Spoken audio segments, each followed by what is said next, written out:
Hey there and welcome back to the channel. So when I started this YouTube channel just over 6 months ago, almost 7 months ago, I said a little promise to myself that I'm going to release an episode once a week for 1 whole year.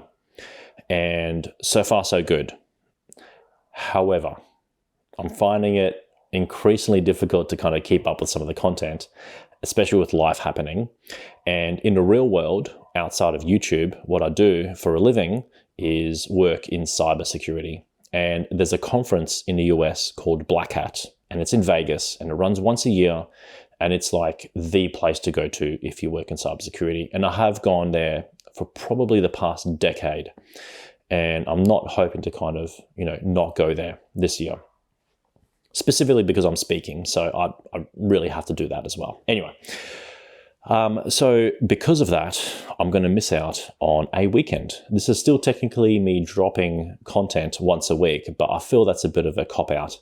So what I plan to do next week as a bit of an apology is release a double episode.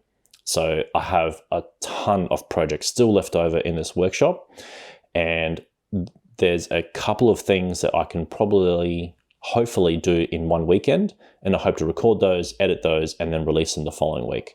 So stay tuned for next week, because it's going to be if you want to call it a double feature, then that's what we'll call it. I don't know what the terminology is really, because I'm so new to this.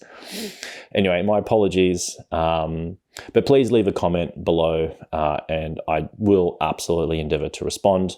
Again, life happens. We all have day jobs that we have to, do to pay the bills, which we have to pay.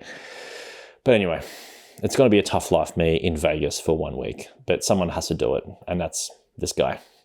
Anyway, I will see you all next week, and like, subscribe, and all those good things. Leave a comment, because I do genuinely enjoy responding to each and every single one of you. And I'll see you all in a week, and hopefully I'm still not jet lagged, but we'll see, because the time zone difference between Melbourne and the US, or especially the west coast of the US, is horrendous. Anyway, take care of yourselves, everyone, and I will see you all in 1 week. Bye.